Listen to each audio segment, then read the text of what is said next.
I got a guest today, Brian Smith. I worked with him in narcotics and a couple other places. He's got a really cool story, originally from New York. I'm going to let him talk about that a little bit. Pretty quickly, we'll know that that's where you're from. So just tell us a little bit about where you're from and just kind of what it was like to grow up in New York. Okay. So born and raised in New York, the normal part of New York, Okay. because you got the city and you got the island, and then everything else sort of north of Westchester is like Virginia. Okay. Just with people know how to speak English and know how to drive, and the food's decent, but but it's very rural up there. But yeah, from New York, born and raised there. The city, right? And just outside the city, so the outer boroughs and the at Long Island, and just what it was like growing up there. I don't know. I mean, I lived in rough neighborhoods, grew up fighting all the time, and not especially well off or anything like that. But you don't know. I mean, when that's all you know, that's what you know. So. Mm-hmm. So what did like an average day in New York look like? So what did your parents do for a living? So my dad was a fireman. Okay. And he'd be at work a lot. All right. Sometimes he'd be at work for days. You didn't see him. And then my mom, she held a lot of different jobs. Okay. She always had like some interesting job. People always like, how did you end up with this job? But never really stuck with some of them. But anyway, so my dad used to break a chops, like all these jobs you get end up costing us more money than it ends up, generating. But right. So she was home, when she wasn't doing other things. But it was, I wasn't exactly a stable house. My parents eventually got divorced, and it was chaotic. The adolescence was out of control. Yeah. And stayed in trouble, but not enough where it ended up me and anybody came and look for you. Oh yeah, people came. I told my dad one time. I said, I had a bunch of my buddies over, and just kind of hanging out or whatever else, and it was like prank called some guy. I don't even know who the hell he was. And 2:00 in the morning, I think we were probably 14, 15 years old, drinking and just carrying on. And right. Next thing I know, somebody's beating on my front door. I'm like, who the hell is this guy? Next, kicks the door open. Some man starts chasing me through my house. I'm like, who the hell is this guy? And he's yelling and cursing at me, telling me he's got, making these threats, but he's got all this pressure from the mob, and who do I think I am? And I remember I found a utility knife. Yeah. And me and this guy are tangled up in the closet. I'm holding a utility knife to this guy's throat like a maniac.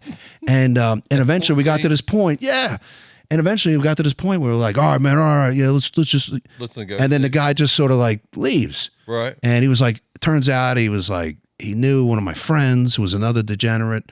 And so I remember telling my dad like the day or two later, I said, yeah, there's a crack in the door. Some guy kicked the door in and it chased me around the house. He's like, okay. It just didn't even faze him.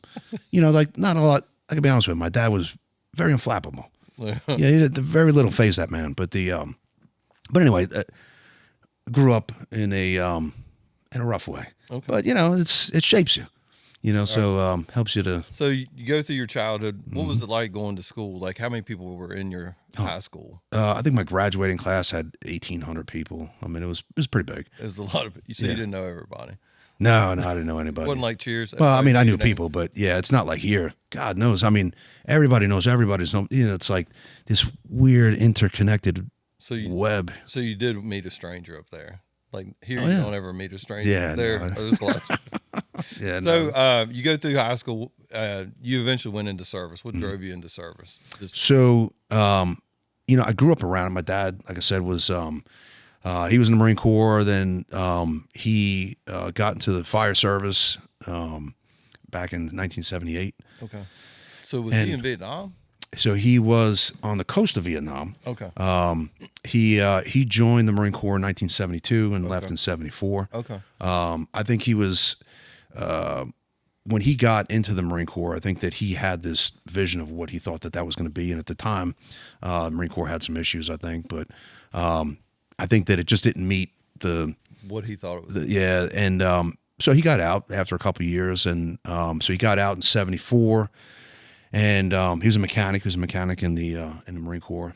And he like I said, it got New York City at the time was, they were just going through a bankruptcy, and they laid off all these people and all this, and including public safety people. Okay. And so my dad was the first class that got hired that was not the pink slip rehires. Okay. So in 1978, They start rehiring everybody back. they in. rehired all the people they laid off, and then in '78, my dad got on, and he ended up in a engine company in Brooklyn. Okay. And so it was always around that, growing up. Do you ever remember going to like firehouses? And Oh stuff? yeah. Oh yeah. I mean, we grew up in a firehouse, Okay. and every year on my birthday, my dad would take me in, get to spend the night at the firehouse. That's awesome. Got to sleep in the bunk room. There'd be a call. You get on the back of the truck. I mean, I remember being a kid, answering calls and people holding me while I'm sitting on the back step of the fire truck. We go to some fire, and eventually my dad got into another company, which wasn't nearly as exciting. But he still, every year my birthday, would take me in, go answer calls. Next morning, get up, eat breakfast with the guys, and then go watch a Yankee game. And awesome. So you're not a Mets fan. No, not at all. You like teams that win? Yeah, I'm a big fan of. I could talk about the Yankees forever, but my grandfather.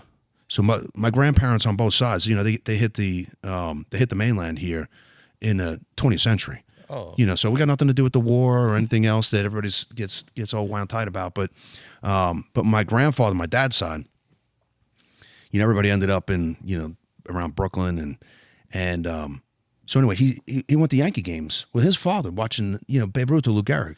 So my dad growing up, would go to Yankee games with my grandfather, watching Mickey Mantle and Roger Maris, Whitey Ford, and all that. And so that tradition had kind of carried on. So I mean, we've been Yankee fans for 100 years. So they schedule a game just for you on your birthday, then? It would sometimes it would be around my birthday.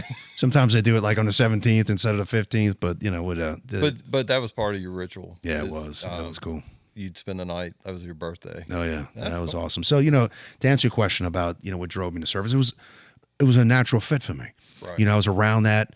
My dad and I had times, especially through my adolescence, it was a strained relationship. Right.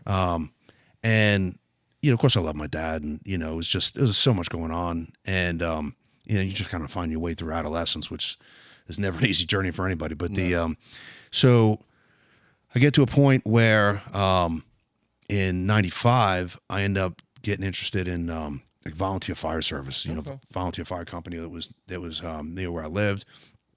And I remember at that time, it was like I had conversations with my dad on a level I never did before. Cause we were talking about, like, hey, if you stretch 1 3/4 inch line for this kind of distance and you have this, and like that dude was rattling stuff off, and I was able to connect with him in a way that like I just never had before. Again, like I said, it's more relatable at that point. It was, and so I was very much drawn to that. Okay. Now, I always wanted to get into police work, even though my dad was a fireman. I grew up on Chips and Starsky and Hutch, and I just wanted to, good shows. Yeah, go out and chase bad guys, and it looked like a lot of fun. But I always said, hey, if I got stuck in the fire service, it's not a bad gig. Everybody loves you. You show up. It's a you eat 3 meals a day, usually on time. Get to hang out with your friends. It's a it's a tough life those guys got. But so that initially drew me to that right public service. It was just something that was kind of ingrained. It was ingrained in us. Okay, so when did you get hired by the fire department full time? Fire Department New York. So I was working for a federal research facility. Okay. In Plum Island, which is off the coast of Long Island. It is run by the USDA, and they do animal testing. And it's a decommissioned military base. Okay. And that is where the government, until like the 1950s, that's where they did testing for biological and chemical weapons and stuff like that till they shut all that down. Okay. Well, there's still some remnants of what they did over there. And the place is really cool. Oh. Honestly, like there's like all these old bunkers and stuff from World War II. Oh, okay. And they're underground bunkers with tunnels, but it's all overgrown with vegetation. So it's like Indiana Jones. So we get out, start walking around, check out all these cool things, but you had to slaughter like every animal on the island. Okay. right? Because they had outbreaks and stuff out there. So everything that touched the island, they had to kill. I never killed them. I'm not into killing animals. Okay. I don't mind eating them, but the whole killing part makes me sad. So but the only two things that were allowed to live on the island were ospreys and seals. Seals that come up on the beach, and but everything else, never knew it. But deers can swim. They swim right off the mainland, and those got those little hooves, but they just float like barrels, and Right. across they go, and they come over there, and there's no competition for food, so they were happy as can be. Raccoons, you name it. I mean, all kinds of But wildlife. you had to kill them? I didn't have to kill anybody, But but the government did. Oh yeah, they would come in and they set up big piles of apples or salt or whatever else, and these guys would be sniping them out in the trees in the middle of the night. And then in the morning, they'd have to necropsy all the animals. So they would come into the lab, and there's doors on the outside, and they put them in, close it, and then the scientists would pull them in and make sure they didn't have any diseases and all this. Okay. So it was this whole thing, and then they would burn up parts of the island. Man, there would be crazy things that would happen at that place. But anyway, I could Name talk one for. crazy thing. So one time we're out there, and so one thing we would do was like light it on fire. We'd have controlled burns. So we had a flamethrower, and so you'd burn up a lot of this vegetation, because if there's no vegetation, you don't have to worry about the animals, or it'd be easier to find the ones I guess you wanted to kill.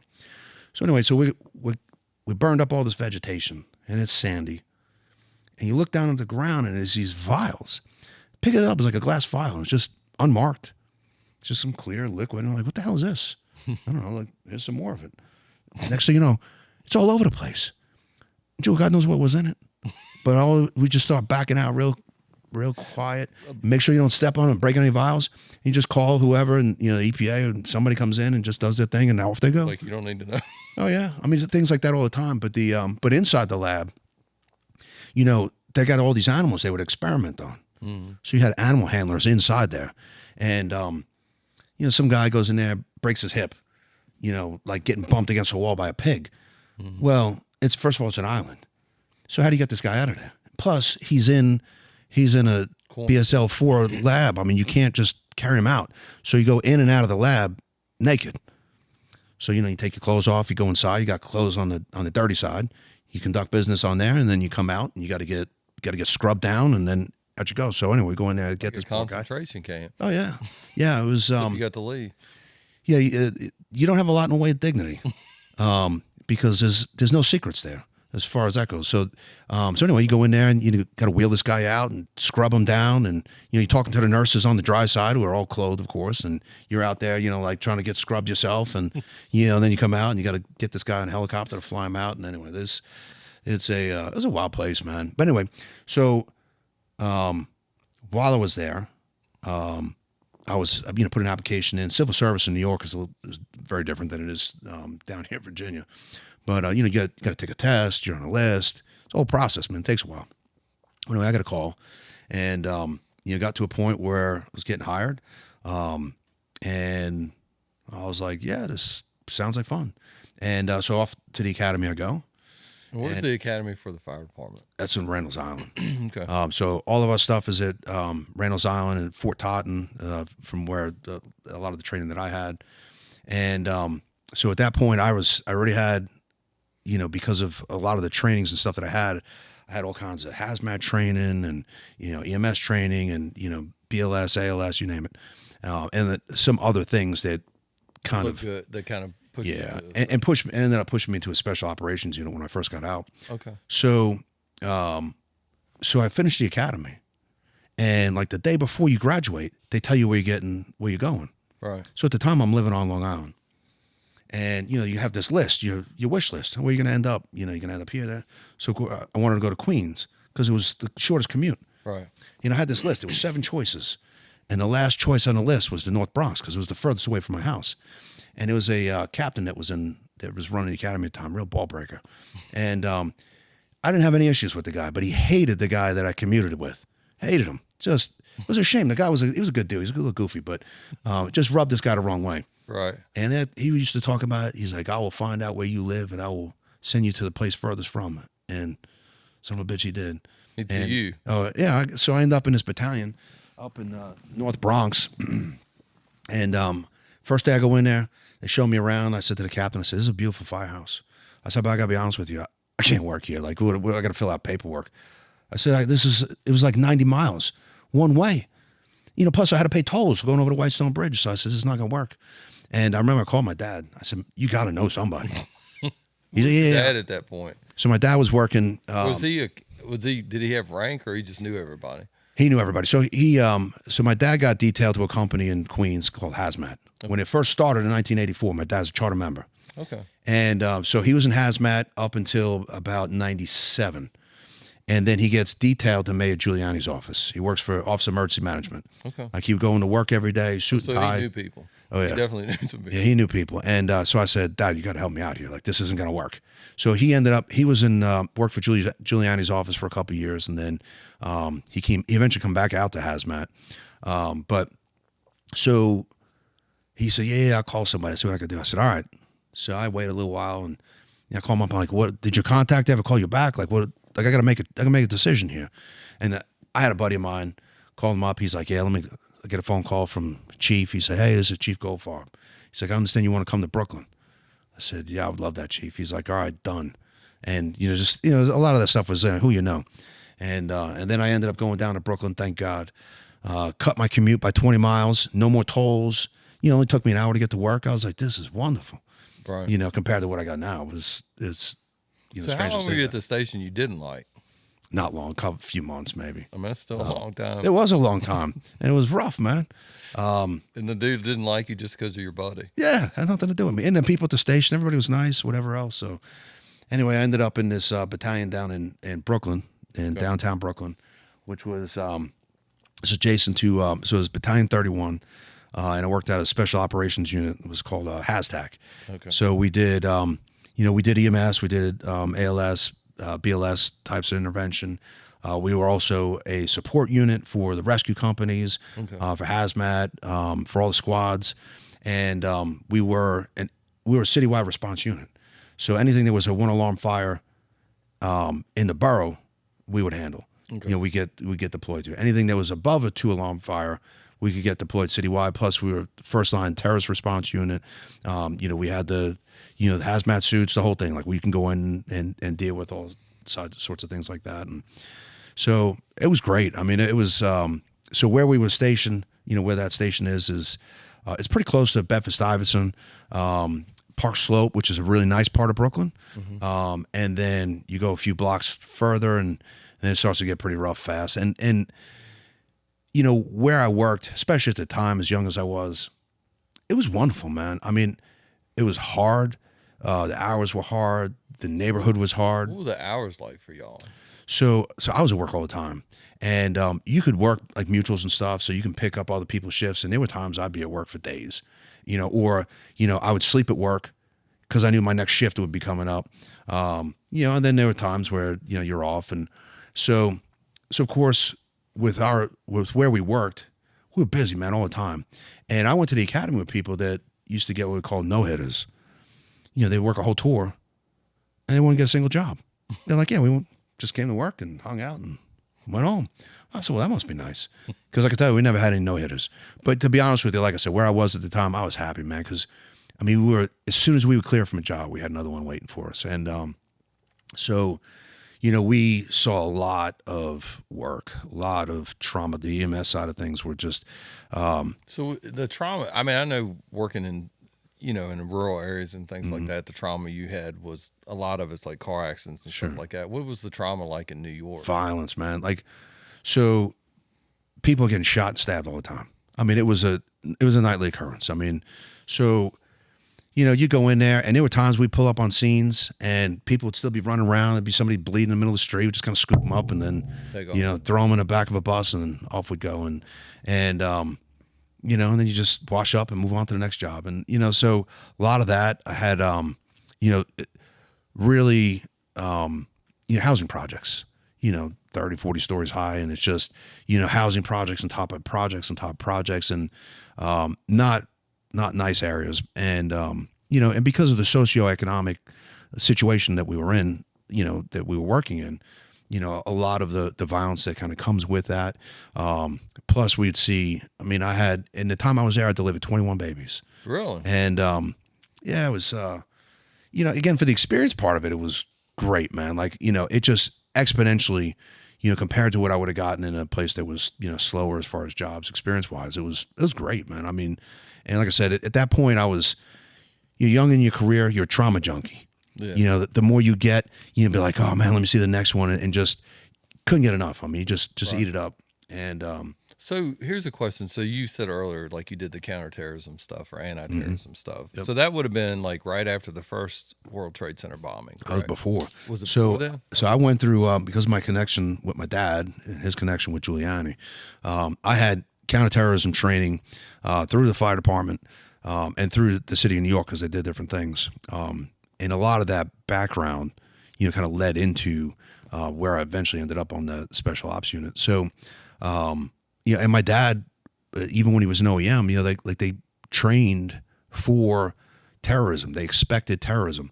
Of course, they were familiar with the first bomb in '93 at the Trade Center. So when did you graduate from the fire academy? So I came out in 2000. Okay, so you had the first World Trade Center bombing like in the garage. So that was in 1993. 93. I was in high school at the time. Okay. Yeah, my That's what dad I was there saying. at the time. So, but at that point they were like, hey, I think New York had always thought like, hey, we're a legitimate target. Oh yeah, no question. But like that kind of, to me, the limited knowledge I had, that was kind of like a wake up call. Like, hey, they really are trying to hit us.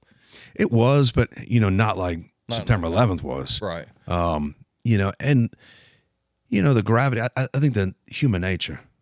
I mean, you think about the kind of wake up call that 9/11 should have been.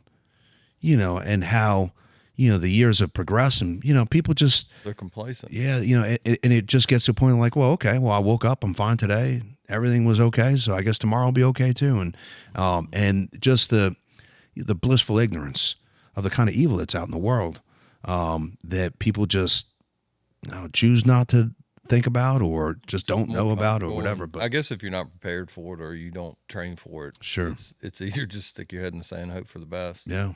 So you were having counterterrorism training. How long were you at that really busy station? Until I came to Virginia. Okay. All right. So kind of just walk through like what happened for you on September 11th. So you said you were picking up a bunch of different shifts. Mm-hmm. So like, what was it like to be, so you're saying wide open all the time, all the trauma and everything else. All the time. So from your fire station in Brooklyn to the World Trade Center, how far a ride was that? 5 minutes. Okay. I mean, we're in downtown Brooklyn, so we're right at the base of the Brooklyn Bridge. Okay. And right on the other side of the Brooklyn Bridge is downtown Manhattan. Okay. Down by the financial district, which is of course where the Trade Center complex is. So I say 5 minutes depends on traffic. But you can see it from where you're. Oh at. yeah. Oh yeah. No, you can see the whole part of the skyline down there. So I'd worked a shift before. Okay. And we were up all night, running jobs, whatever else, and we ended up catching a late job that held us up a little bit. But anyway, we get back to the station, and one of the guys I worked with, his name is Brian Gordon, and he was living in Manhattan at the time.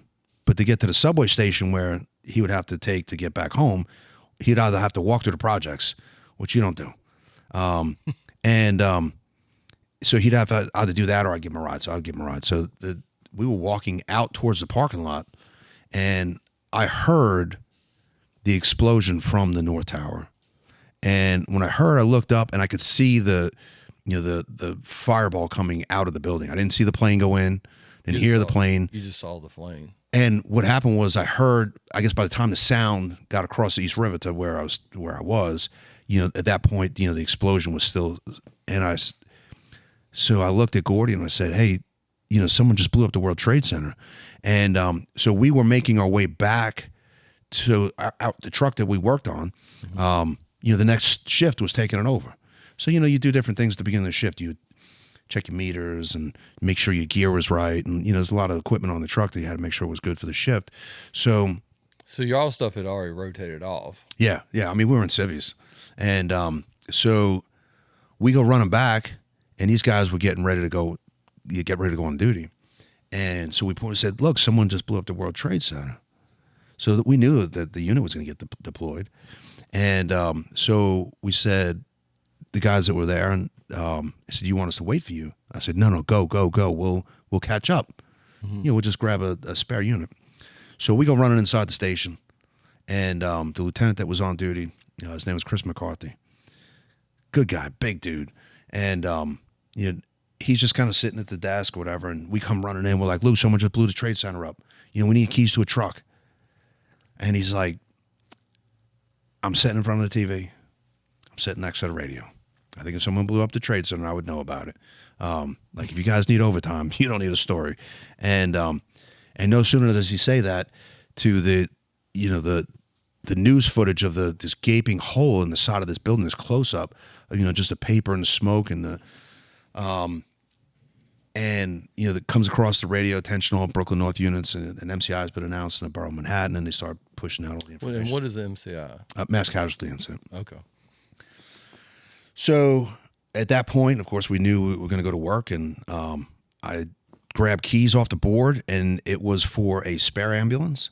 That hadn't been put into service, but it had lights, it had wheels. I said, this will get us there. We'll catch up with everybody when we get downrange. And so I gave a set of keys to Gordy, grabbed radios, and Gordy had his uniform and stuff on because he would wear that to get on the subway, so he didn't have to pay the fare. But, I had to get changed. I had regular clothes and stuff on. So I was like, I got to grab my gear. And I said, Gordy, go out to the truck. I'll be out there in a minute. And so Lieutenant McCarthy said, hey, you guys go out there, let Central know that you're available for the job. If they deploy you, switch over to citywide frequency. Be careful and stay out of trouble. Because Gordy and I were always in trouble. I won't say trouble, but whatever shitstorm was blowing through Brooklyn, we were always like at the eye of that storm as it kind of made its way through. And so we did good work. We was just notorious for having that magnet attached to us. A little extra. So anyway, so we go out and we get on the radio, said, we got a full hazmat crew. We're available for the MCI. And they said, yeah, proceed down to One World Trade, report to the command post for further assignment at the corner of Vesey and West. So, okay, let's go. And at that point, they'd shut vehicular traffic going into the city, into Manhattan. But, of course, emergency vehicles could go. So, cops are there blocking regular cars from going across. We're driving on the sidewalk and, pushing people out of the way. And next thing you know, we're on the bridge. We're going across, and I said, okay, obviously I can see a giant burning building here. I know my way around New York, like the main roads. But, once you get off them, some of these off-roads, we used to have these things they would call maps. Like we'd have to pull out this big map and you look at the grid and figure out how you get from place to place, And everything's different now because of all the traffic and everything else. So so I looked over at Gordy. I said, hey, man, got to let me know which way we're going when we're on the other side of the bridge. Left, right, straight, like whatever. It's, I can see a big burning building on the bridge, but once you're in the valley, it's not like you look up and look. You're in the valley of giant buildings. So he said, I don't know. I said, well, you're looking at the map, man. Like, you got to tell me. And he's like, I can't see it. And Gordy, I remember thinking on the way to that job, thank God I have this man with me because I'm going to battle. And, Gordy was in the Marine Corps, did 4 years in the Marine Corps and then transferred to the Army for 3 because he was attached to a unit called CBRF, which was a biological incident response force. And because of that, he was a hazmat specialist, which was a degree, which was a level above where I was just as a technician. And so this is the guy, like he literally retired from the military. The next day he starts the academy for the fire department. And when he came out, because of his specialty, he was able to get tied to our unit. And so I'm like, thank God I got Gordy with me. Mm-hmm. He was a maniac. He is a maniac. But like, that's the guy I want in the trench with me. Right. And he was just staring at the building. He's like, I can't see, man. Like just getting, circuits were getting overwhelmed. And about that point, there's an unmarked RMP coming up behind us. And I said, well, let's just follow this guy. He's either going to the same job we are, or there's something crazy going on somewhere else that, we'll follow him to something. And so anyway, we get off the bridge and we make our way down and we get into the complex of the trade center. And by that point, it's pandemonium. There's just thousands of people running down the street. Of course, there's all kinds of traffic on the radio. And in New York, the way that the radios would work was that, you could key up and start talking. But somebody could walk over top. Somebody could step on you. So, if you keyed up because you had something important to say, well, next thing you know, that transmission's getting stepped on. And then that was constantly happening because everybody had something really important to say. Hey, someone just jumped out a window. Hey, this is coming in. Like things are falling off the building. So all this kind of stuff was going out. It was crazy, man. So you almost turned up. Yeah.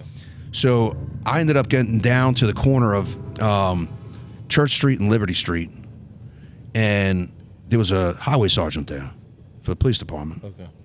Like I said, looking like Ponce and John, got the helmet, the big black boots, the whole thing, Yeah. So I said, hey, Sarge, you have any idea where we're getting deployed? Where we're supposed to get stationed? I don't know where we're going. He said, man, I have no idea. He's like, there's no way I can get on the radio. He's like, I tell you what, though, there's a bunch of people that are hurt real bad down in the 10 house. So I said, well, where's that? And what he was referring to was the quarters of Engine 10 and Ladder 10. One of only 2 houses in New York City Fire Department that with a engine and the ladder have the same number. Okay. So it was just down Liberty Street. He said, man, there's a bunch of people hurt there. And we ended up going down there. And so that firehouse. Treating people down there. Right. So that firehouse is directly across the street from the South Tower. Okay. Which had not been struck. Which gets struck as soon as we get there. So at that point, we had gotten in and we talked to the captain of the house and we're like, hey, man, like we're at your disposal. We don't know where the hell we're supposed to go at this point. We're supposed to go to World Trade 1. We're now across the street from World Trade 2. And he said, look, all my CFR guys are on the engine. They're already deployed around the corner. I don't have anybody. He's like, I have a house full of injured people here. Oh, okay. And some of them are hurt pretty bad, a lot of trauma. And he's like, if you guys could do anything to mitigate this until we can get some extra resources here, this would be great place to start. I said, okay. And of course, so y'all start triaging. Yes. Okay. Pulling out MCI tags, the whole thing. Well, it's strange with trauma. And when you're in high stress kinds of traumatic incidents like that, like the different things that you experience and, like the gaps in time or whatever else, auditory exclusion. I remember hearing people screaming, but I never heard the South Tower getting hit. Because you were into your mode. And I was locked in, but I could hear and I could see everybody looking up. And I came out towards the front of the firehouse and I could see the fire, the explosion and all. I'm like, oh, man. And really at that point, it had changed for me because the whole time I'm like, I'm going down to this job. It's going to be huge. It's going to be awesome. Awesome in a gruesome way. Not to be morbid. But you trained for this. Yeah. And you're like, all right. Like I'm prepared to go. This is the fight that I trained for. And, but in fire and EMS, you respond to things. Something's happened, and you get there and you go deal with what's happened. Right. This was something that was continuing to happen, and at that point, it was like, like this thing is not done yet. Like we're still under attack. Right. So,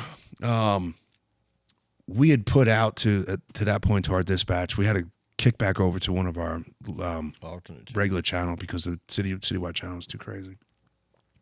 And I said, hey, we're going to try to set up some triage on the south side of the complex, direct all ambulatory people to the 10 house, and get us some additional resources to be able to get people out and out of there.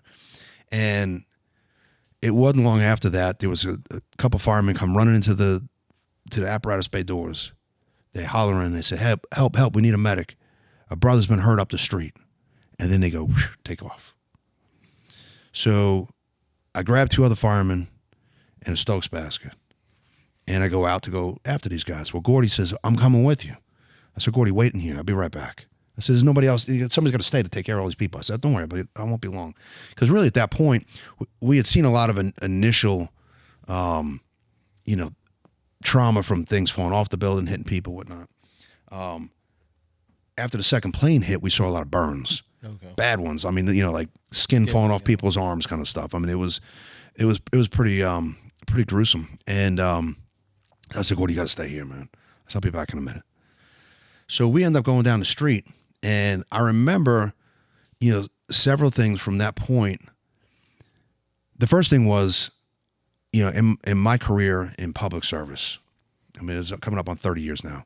I've been to all kinds of jumper calls, right? In fire service, they'd be either jump up or jump down. That's how they get classed. Because if they would jump up, there's somebody standing on a ledge thinking about it, you figure out what they're going to do, and then you respond from there. Jump down meant that they made the decision. And of course, you were never really going there to render aid, but in the city, the fire department's responsible for picking up dead people in public view. So, I've been to jumper calls. I've seen what the result of that is. But in all my time in emergency service, before or after, I've never had to worry about dodging them. Yeah. And from the time that I left the firehouse to the time I eventually make my way back, I had 7 jumpers land probably 20, 30 feet from me. And so, we go out and initially, just looking up, because there's, like, the building is so tall, you can't see the top of it until you're back a couple blocks. Okay. And it's hard for people to understand if you've never been near a high rise like that. But, I remember disappearing. Yeah, and I'm in fire school. They teach you that the collapse zone of a building is 1.5 times its height. Okay. Well, how do you calculate 1.5 times the height of a building you can't see the top of?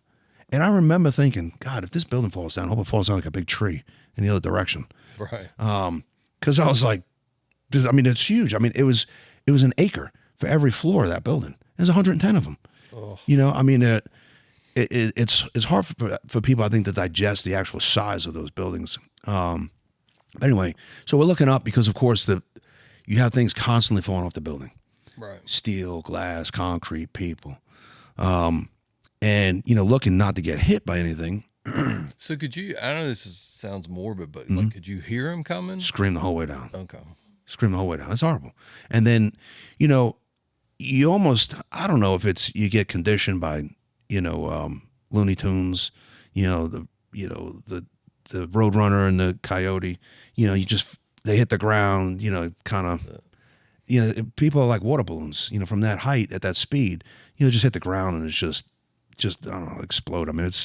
It's and obviously you got, a person, 150, 200 pounds coming at you of terminal velocity. You don't want to get hit by that. And there were guys that got killed by people falling off the buildings, jumping out of the buildings. What was the chaplain or something? Chaplain, yeah, Father Judge. So we're kind of walking out like this, and as we're getting down to where this guy was, I remember at one point I was kind of looking for what I expected to see. My initial anticipation was going to go out there and it was just going to be stuff everywhere, and it really wasn't at first. A lot of smoke, things on fire. But, I didn't really see that, the biological debris. So I started walking a little bit more, and then I slipped. And when I went to see what I slipped on, then that's when I started to get to, that biological debris. And it was somebody's head. And I remember I stopped, I kind of paused and I looked, and it was just carpeted. It wasn't like, sort of walking through the minefield, hoping not to squish through something. It was like you got to walk through it. And I remember. That's it. And is that from jumpers or a combination? That was from the plane in the building. Yeah. And the reason why I know that for sure, other than the mass of it, the actual volume of it, was there's one point where I stopped and I looked, and it felt like a long time. It was probably just a second or two, where I thought, what could do that?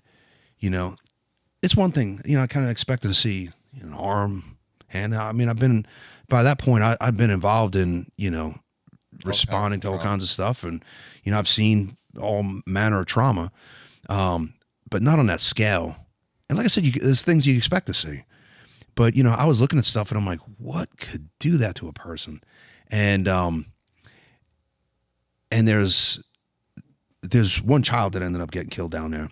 And I tell you, it's strange because, in hindsight, you think about like, what would I do? What do I do different and all this? And just the weird kind of things you think about and entertain.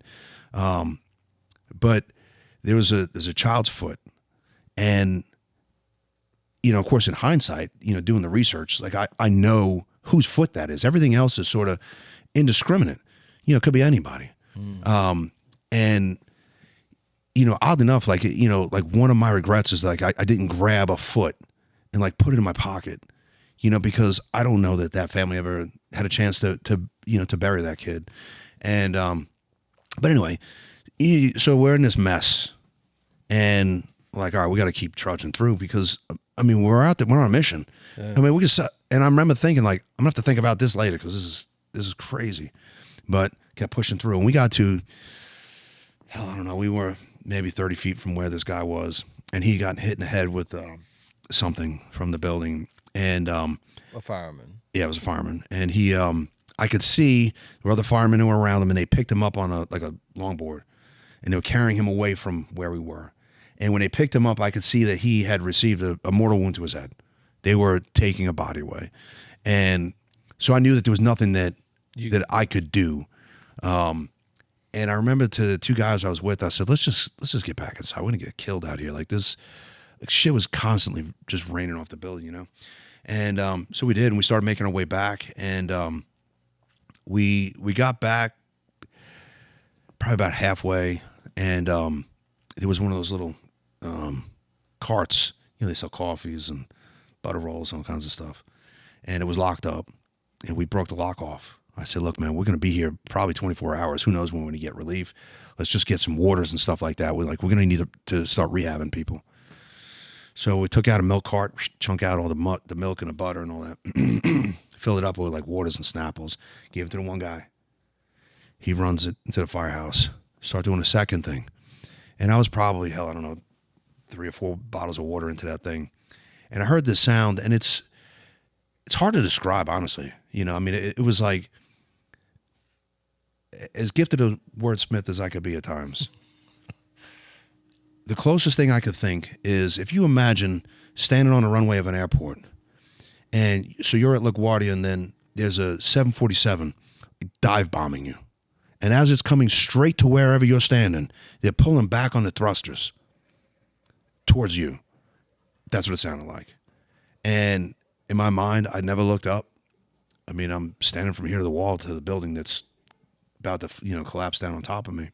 And, but I never looked up. I just looked at the other guy I was with, and it was just run. And the two of us started to run. And, you know, one of those other, you know, trauma type of, you know, responses was that time slows down. You know, sometimes people say time will speed up.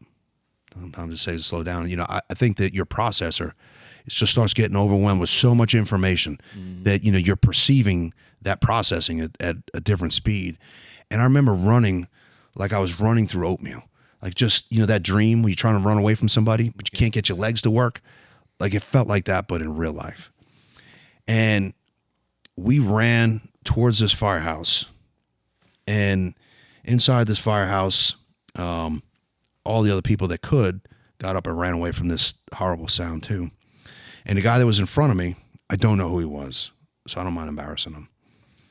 So it's just some random fireman.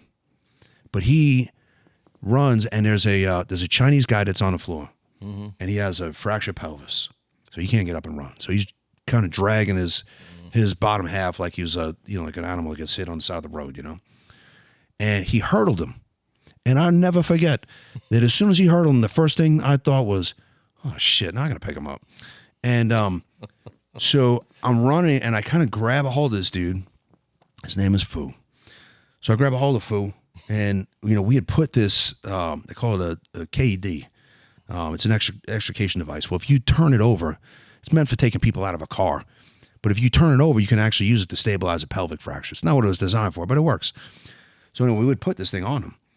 And I grabbed him by the KD, and I grabbed him by his shirt or jacket, and just kind of went to pull back like this. And as soon as I did, I get hammered. And you know when you're at the beach and you get hit by a wave you don't see coming? And then you're just going along for the ride. You don't know which way is up or down. So I'm no physicist or engineer. But as that building comes down from the south tower, the top portion of the building falls south towards where we are, and the rest of it comes straight down. And as it's coming straight down to the ground, it's just releasing this wave of energy and pressure, and it rips Fu out of my hands. I go deeper into the firehouse, hit my head, and I hit the ground, and I could feel it pressing me down against the ground. And how big is that firehouse? Is it big enough where it's the size of a gymnasium or something? No. I mean, it was wide enough to put, you know, an engine and a ladder. I mean, so it wasn't a big building. No, But it would shove. So did it shove you all the way to the other wall, or probably I don't know, 15, 20 feet Okay. deeper into the firehouse. I know I was standing near the rear wheel well of the ambulance that we drove there. Mm-hmm. And I got pictures I'll send you. I mean, the thing is completely crushed. It's just destroyed. And, I ended up deeper into the firehouse in the apparatus bay. And I could feel it pushing me down. I could feel things coming past me. I get hit in the face, bleeding, and I ended up breaking my nose and had all kinds of soft tissue injuries. And just the roar of it, just kind of riding it out. And then all of a sudden it just stopped. Completely silent. It was complete silence. It was complete blackness. And, the old days in the fire service, what they would do before they had Scott packs and all that, the old school guys who, all died young because they had lung cancer and God knows what, they would breathe one of two ways, either through their armpit or down at the ground. They go in, they'd be fighting a fire. Mm-hmm. And then when they had to breathe, they'd just get real close to the ground. And, it'd be an inch or two of air that was breathable, I guess. And they go down and hold their breath and come back up again. I mean, hardcore dudes. Yeah. And I'm against the ground, and there was no inch of anything. Of course, unbeknownst to me, all over Manhattan now is covered in this thick dirt dust cloud. Now, in my mind, a plane just crashed out in front of the firehouse, and like I'm just in the Hollywood black smoke of it, and I'm just waiting for it to go up, and I just got to get out of the building and get a fresh air from outside. And I remember thinking, I have two. I said I have one breath that I need to take advantage of, and I need to use that breath to find fresh air. Mm-hmm. So I remember thinking, all right, I got to get to a Scott pack. I got to get to my truck. But then I realized I don't have my truck. I got an ambulance. I don't think it had Band-Aids in it. Had nothing. I said, all right, I'm in a firehouse, but the engine and the ladder, the truck is around the corner, and the pump is around the corner. So I realized, like, there's no option with that. And I'm like, I got to breathe. And I tried to breathe through my jacket. But it was like someone took a shovel of dirt and put it right down my throat. And then as soon as of course you breathe that in, and your response is, And then you're sucking in again. Which draws the next breath. And by about that point, everybody else in that firehouse was in the exact same situation. Complete terror. Can't breathe, can't see. And, you hear the screaming. And I said, I got to get out of this building. I just got to, again, my mind's eye, just got to find the back door. Outside there's sunshine and fresh air. And, of course, there was none. So how much debris did you have on top of you pushing you down? So a lot of that, I think, was the pressure. What ends up happening is that debris fills the front part of the firehouse. And so I'm in the firehouse. So the structure, 100% saved my life. Now, the firehouse itself ended up sustaining a lot of structural damage. In fact, that firehouse didn't reopen until like November of 2003. But it saved me. Structurally, it kept, all the other stuff. Because all the debris started filling up. And yeah. And it was everybody else, Juette, that was on the street. When I was looking back, just instantly snuffed out. They're all gone. And so, I get up and I start trying to move, and I end up falling behind. It was a Port Authority guy. He was a boss. And I knew he was a boss because if I get real close, I could see his shirt, and it was white. Mm-hmm. In New York, the bosses wear white shirts because they don't get dirty. Yeah. They're busy telling everybody else what to do. So I know falling behind this guy, and he's moving, and I'm like, maybe he knows where. I don't know. I've never been in this firehouse before. I'm like, I don't know where I'm going. But this guy's in motion. I said, there's a man with a plan. Follow. It's my lead blocker, and I'm moving. And I imagine what hell is like. And I feel like I got a taste of it because the terror, that comes with not being able to breathe. I could feel people that I was walking on screaming, grabbing at me, everybody yelling for help. And I remember thinking to myself, does anybody know the way out of here? Just like, all right, let me go out, let me regroup, and then I'll come back to help, Well, we ended up stopped, and he turns around and starts walking into me because the back portion of the firehouse was damaged, and there was no way out. And then I heard Gordy come over the radio with a mayday, Central, help, we've been, we heavy casualties, we can't breathe, send help, and all these, so it's putting out this blood curdling mayday. I said, God, I got to find Gordy. And I start kind of making my way back through the firehouse and ended up bumping into him. And when I did, I remember he came up and, of course, he gives me a big bear hug. And he's like, holy shit, dude, I thought you were dead. And I said, yeah, me too. And I said, look, dude, we need to come up with a game plan because, like, we're not in a good situation here. So kind of describe what it was like. So you had, like, once you stood up, you had room, but it was still dirty. Couldn't hardly see a thing. You couldn't see anything. Yeah, I mean, it was... It's almost like being in a fire without fire. Yep, exactly. Without the heat. Without the heat. But you couldn't see anything. And, eventually, like, we had, like, streamlight flashlights.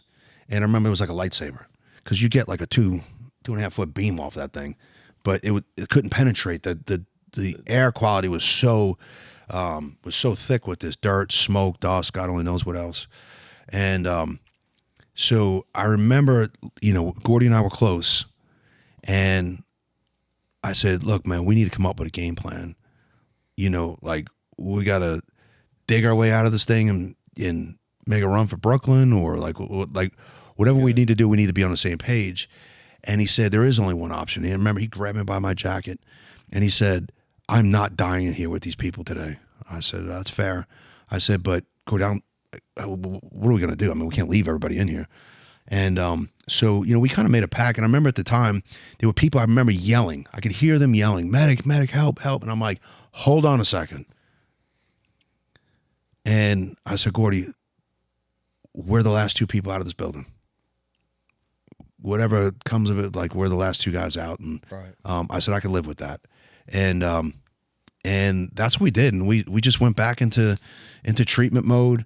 I remember at one point, I was setting, it was a fireman's leg. He had an open tib fib fracture. And I remember as I was setting it, of course he's screaming, and he leaned up and he looked at me and he said, brother, you okay? I said, yeah, I'm okay. He's like, well, you're bleeding really bad. And at that point we had found some paper masks, and I pulled it off and it was full of blood. And like I said, I'd broken my nose, and I said, look, man, it doesn't hurt yet. I'll worry about it when it hurts. Let's get you squared away, and we'll take care of it then. And we did. We ended up making contact with a team on the outside of the building, able to pass that guy through. Oh, so you at some point there you found an escape route. We did. Okay. And so it was on the back side of the building, away from the complex. And so we started directing ambulatory people out of there. In fact, we had gotten to a point where there were 4 people left in that building. It was me, captain of the house, Captain Kelty, Gordy, and Fu, right? This poor Chinese guy that couldn't get up. Like, there was no way for us to get him out of there at that point. The hurdle. And poor Fu could hardly speak English. And he kept begging for us to get. I said, Fu, don't worry, guy. You're my number one guy. He said, you're my number one guy. First ambulance that gets here, you're out of here. And, meanwhile, this poor bastard's on the floor just in all kinds of pain. He's got the only schmuck that can talk to him is telling him, yeah, you're my number one guy. And we just keep walking past him. Anyway, so we get to this point, and I remember walking back out towards the apparatus bay. It got a little bit easier to see. I could see this debris from the remains of the South Tower. And I remember shouting into that wall of debris, is there anybody in there? Can anybody hear us? Like, if there's anything we could do to help extricate somebody out, we would, but got no response. I remember yelling it a couple of times. And then I heard this sound, and it was the North Tower collapsing. And it was the same sound that I heard before. And as soon as I heard it, my first thought was I fucked up. Like, I had my shot. I had an opportunity to go, and I stayed too long. And so the 3 of us, me and Gordy and Kelty, we ended up running into a bathroom. And the 3 of us get on the floor in the corner of this bathroom. And Captain Kelty was to my left, and he was an older guy. But he was holding my hands, and I had fire gloves on, and he was holding my hands so tight, I thought he was going to break every bone in my hand. And Gordy's kind of wrapped up around my legs. And, I remember my head against the wall, and I thought, if this building comes down, like, this helmet's not going to protect me. And I tilted it back, and the very next thought was, if I die in here and someone sees me with my helmet on like this, they're going to think I was retarded. So I kind of fixed it. And I remember just kind of being huddled up together with them and praying and just waiting, Waiting to die. you know, and it was different than the first go through. Because the first time I'm in motion the whole time. Like I don't have time to stop and think. Like things are happening. This one you're waiting for. This one I'm waiting. And you already knew what it did. And I know it's coming. And it gets loud. It's terrifying. I mean, it felt like it went on forever. I don't know how long it was, but eventually stops, same silence. Like it's just nothing. And I said, you guys hear that? And they said, what? I said, someone's taking a piss in here. And they said, what? I said, I hear someone taking a leak in here. You know, I don't pretend to be like, you know, some ultra, you know, brave anything, you know, but like this is pretty calamitous. I would say. And I'm thinking to myself, who the hell is stopping in the middle of this thing for a potty break? Like it's like blowing my mind, you know? And Right. and I got up, and what happened was we were in the corner of this bathroom under a sink. And I guess the vibrations from the buildings coming down and shook loose one of the faucets. And it was just dribbling into the sink. And I remember I had to get real close to see what it was, and I turned it off. And as soon as I did, there were no trumpets from heaven. There was no neon signs. But I could tell you with as much clarity, it was like this message in my brain, and it was, you still have work to do. And it was amazing. It was like a slap in the face for me just to get back into reality. And, you know, I've told people that message is what carried me through everything else for the remainder of that incident. That message is what carried me out of bed in the days and weeks and months that followed, you know, when I would lay there and think, why bother? You know, like, you know, the survival guilt and all the rest of that kind of stuff that goes with, you know, that kind of experience. And, you know, I'm a firm believer when it's your time to go, it's your time to go. Right. But the reason why I had to get out of bed, the reason why I had to go back to work and do whatever needed to be done for that day is because I still have work to do. Yeah. And when the day comes, I got no more work to do. Well, then that's the day I'll hang it up. And So what you kind of described what happened for you. How long was it? I know you lost your dad that day, correct? Yeah. How long was it that you figured out what had happened to him? And I think people, I know when you have somebody and you're looking for a missing person and stuff like that, I don't know the story. So what was the story with what happened with your father? So I ended up eventually, it's probably about 4:00 in the afternoon. By the time I get down to the piers, ended up getting a ride from NYPD back to Brooklyn. From there, I get back to the station. Of course, get back over there, and everybody's been recalled to work. I get in there, you know, my lieutenants are in there. My lieutenant that had sent me over to this job, McCarthy, come back and just crying. He's like, you know, I thought I sent you guys to your death. And I said, no, we're good, Lou. And, you know, my captain came in, you know, kind of grizzled old dude, and just, he's like, you know, you boys good? And I'm like, yes, sir, we're good. And he's like, where's my truck? I said, I got the keys. I said, that's about all that made it. And so he's like, nah, it's fine. We'll take it out of your paycheck. And they ended up calling for ambulances for us to go to the trauma center because we were in bad shape by that point. And honestly, like I had some plan. I was going to get back to the station, get in my car, and then just drive out to the island or something. But I realized my keys were buried in the trade center. And so I couldn't even drive if I wanted to. And I couldn't have. I mean, I was done. No more adrenaline, no more blood sugar. I mean, I was up. I would work the whole night before. And, I mean, I was tapped out. I was a victim. And I said, okay. So they ended up calling for 2 ambulances. Well, Gordy hears this. And, you know, this maniac's like, no. Because the agreement was that whatever we were going to do, we were not getting separated from that point forward. We were going to be attached at the hip. And Gordy was true to that pact. So they ended up sticking both of us in the back of one ambulance. Okay. And, you know, squeezed both of our big asses in that thing. And then, of course, get to the hospital. So we get sent to Kings County Medical Center, which is Kings County Hospital, is a trauma center in Brooklyn. And I've been in there many times, taking other people, treating other people. First and only time, thank God, I've been in there as a victim. And I will tell you what, the ass kicking I took in Lower Manhattan was a close contest between who kicked my ass even worse because, it sent me through the whole trauma regimen. And, Oh, to check you out. oh yeah, Check your injury. I got to do all this stuff. And I'm here to tell you, if you've never had the experience of a Foley catheter while you're awake, I don't recommend it. It was this guy sweet talked me into it. He said, I said, man, I think I'm good. He's like, no, we're pumping you for a lot of pain meds, man. Like, you got to get this in. You got all these tests. I said, I don't know, man, I think I'm good. He's like, listen, you don't understand. I'm like magic with this thing. He's like, you're not even going to know I was there. And he seduced me. And he sweet talked me into this procedure. And I remember, maybe I'm being dramatic. Maybe this is the way I remembered it. But I remember screaming. And I remember the guy coming up from under the sheet, and he was sweating.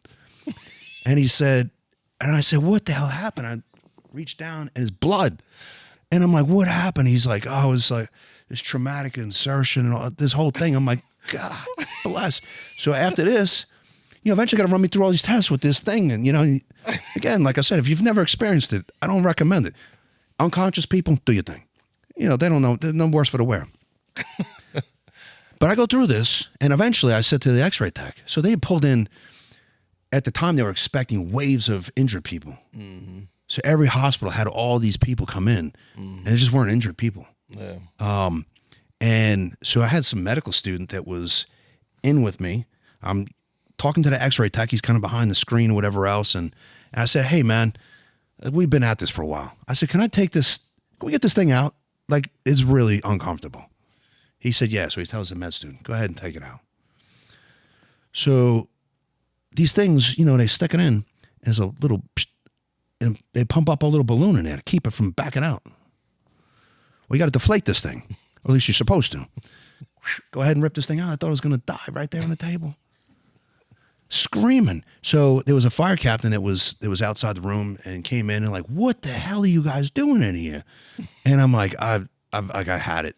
And by that point, they admit me to the hospital. I go up to my room, and for the first time, it was about, I don't know, maybe 8, 9 o'clock at night. For the first time, I found out that the buildings came down. Dude, I had no idea. I thought they were planes. It's not like I look up. It was nothing I could see. And the sound, I thought they were planes. So I thought there were 4 planes that crashed. And they all just happened to land right around me. And because what happened was they had a little arm like this with a TV attached to the bed. And I swing it over. And I'm looking at the screen, and I'm watching this unfold. And as bad as I thought it was worse. I was like, this is the worst day of my life. And right about that point, to answer your question, 2 of my lieutenants come in with my Lodi paperwork. And the phones were all messed up in New York. So the hospital had been trying to call my family to let them know that I was, hospitalized. They ended up leaving like an answer machine message or something, back when we had answer machines. So they ended up calling in, and I had somebody from my family call and called the room. And they're like, hey, what's going on? I said, hey, I'm in the hospital. I said, I got to get out of here. It's terrifying. They had opened the windows. All the smoke from Manhattan was coming in the hospital. Fighter jets were flying over the hospital. So as you can imagine, like the noise of jet engines were terrifying me. I want to jump under the bed every time they fly over, and it was constant. So it was this torture. And so I said, yeah, I'm going to get out of here first thing I can in the morning. And they said, okay, well, have you talked to your dad? I said, no, he's probably busy telling someone where to go or what to do or whatever. I'm sure he's busy. And so everyone's over at your stepmother's house. Nobody's heard anything from him since this morning. He went on this job. I said, okay. So I called down to his firehouse, and I got through. And, the guy that was on house watch answered. He's like, hazmat 288. And I said, yeah, can you tell me what the status of hazmat 1 is? So he says, who's calling? I said, well, it's Brian Smith. I'm Kevin Smith's son. I said, I'm on the job. I was down at the trade center. They got me up at KCH right now, but I'm just trying to find out what's going on. And he just started screaming. They're gone. They're all gone. He just like screaming. And I remember I held the phone away from my head, and that's about the time my lieutenants came in. And I remember they just kind of standing there looking at me. And I said, look, man, I don't know who put you in charge of answering the phone. I said, but somebody else probably needs to. I'm going to come by the firehouse in the morning.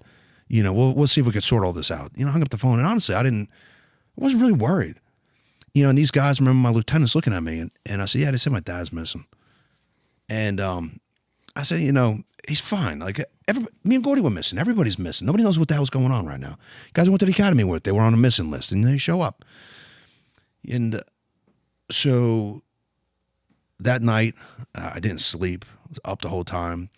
Thank God it was a little bed like this, because otherwise Gordy would have crawled up in there with me. He just pulled his chair up next to me, and, the two of us snuggled up as best we could. And get released in the morning. My lieutenants get me back to the station. I could put clothes on because I cut all my clothes off. And so I ended up getting clothes, and then I got a ride from Brooklyn to Queens, my dad's firehouse. And I went in and I talked to the captain that was on duty. I said, hey, Cap, can you give me what's the scoop? He said, Brian, I'm gonna be honest with you. Because I told him, I was like, look, I'm not just family. I'm on the job. I'm obviously, you don't have to give me the watered down version. And he said, Brian, honestly, there's not a lot I could tell you. He said, I have a lot of guys that are unaccounted for at this point. He said, the last radio transmission we had from your dad and the group that he was with was on the 11th floor of the North Tower. He said, right after that transmission, the building came down. He said, your dad's a tough guy, man. He's, they got in all these pockets, cell phone signals and all the rest. And I said, I knew at that moment, what my dad's fate was. And of the 70 houses that lost personnel on 9/11 from the fire department, my dad's firehouse had the single greatest loss of life. Of the two companies that were in there, Squad 288, Hazmat 1, Hazmat had 11 guys that were killed, and the squad had 8, so 19 guys between the two companies out of that house. And of course, my dad being one of them. And so yeah, and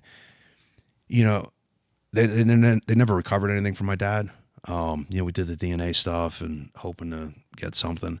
And I'll be honest with you, I'm not a cemetery guy. I don't go to cemeteries to go visit people. So it didn't seem that important to me. But as time went on, it was like, oh, maybe there'll be a funeral this weekend. Maybe the funeral next month. Maybe, all the time. And, at work, I was on a list that if they recovered anybody from either of those companies, I would get called down to the trade center and we'd go down and do the removal. And that's when I wasn't working regular shifts down at the trade center. You'd go down there and you'd have different jobs. You'd work the morgue for 2 hours. Then you go down and do removals. And you go down and you're doing digging, or you'd be a spotter, or, there's different jobs, and they kind of rotate you through them all. And you just be digging in this muck, looking for human remains. And, most of the time, especially as time went on, you'd kind of dig through until you could start to smell something, or you'd find clothes, which would kind of give you an indication that you were near something. And I just remember the whole time that I was down there, and really one of my bigger regrets in hindsight was just that I didn't put more time down there, because, I thought if the roles were reversed, I know my dad would be down here. And so, just went down and dealt with the morbidness of the way that whole thing was unfolding. But I will tell you, man, it was therapeutic, as nasty as all that stuff was at times, and really to people that are not in the business, it's hard for them to understand. Like, I was doing something at least. Yeah, you're moving towards conclusion. Yeah, and I was, rather than just kind of sitting through and just trying to process my trauma, so worked out. So anyway, that was that, and I was there until the very end, when they, the last day of the official last day of the recovery in May of 2002, and then eventually wrapped up my career in fire and EMS when I came down to Virginia in November 2002, and ended up getting a job with a municipality down here, and I've been down here. It's 23 years. So just to kind of wrap it up, I don't think people. I think the thing I struggle with the most when I hear stories like yours is how little the general public just respects the amount of you've sacrificed personally and your family has gone through because of 9/11 and just service in general. Mm. And I just think if people would have to live through just like a second of what you had to experience, would they look at things the same? It's amazing to me. Right after 9/11, they stopped showing jumpers. It was like a day or two after. Too insensitive for viewers. We don't want to upset people. And I remember thinking at the time, people need to be upset. Like, these people died horrible deaths. One of the most compelling things I think at the 9/11 museum is a little section in there, and it's kind of blocked off. You got to go around a little curtain and it says, sensitive, whatever else. And there's pictures of jumpers, and there's a quote from somebody that was talking about observing somebody who was getting ready to jump. It was a female jumper, and right before she went, like the wind blew her skirt up a little bit, and he pointed out how she, just kind of straightened out her skirt, and and how in that moment that they weren't just jumpers, they were people, human beings. Human beings with dignity, and even though they made that jump, and the terror that I felt paled in comparison. They looked down, it wasn't like anybody was thinking they were going to make it, and it wasn't a quick flight down, man. So, to me, those people who don't have a voice, even the language we use, like you watch news footage today, and we'll talk about the 3,000 people that were lost on September 11th, as if they were wandering through the woods and just couldn't figure out how to get home. Just in the simple language that we use, my dad's death certificate says homicide. He was murdered. Wow. Those people weren't just a victim of circumstance. They were murdered. People intended to murder them. And I think that when we start to, I don't call it sugarcoating, but, just make it a little bit more palatable for people to digest how bad something like that really was, I think you do a disservice and a dishonor to the people that did make that ultimate sacrifice. The ones that don't get to go home and tuck their kids in, don't get to go home and, walk their kid down the aisle or whatever the case may be, whatever station they were in life, like that's it, it's over. And, and I don't know, it's, to your point, I think that most people, just kind of, floating on through life, just maybe it's blissful ignorance. Maybe it's just easier to live life, not thinking about the evil that we're surrounded by, but it's reality, and of course in law enforcement, we see it every day. And it's hard to, not let that chew you up or see the rest of the world through that lens, because of course it's not all evil. It's not all broken. But there's a lot of it out there, and we see the broken. I mean, I think that's the rough part, is we don't see it. You really have to dig to find the good, and I think maybe that's what people are trying to stay away from. So, brother, I appreciate your time, man. Appreciate your service. Well, thank you, Juette. That's high praise, buddy.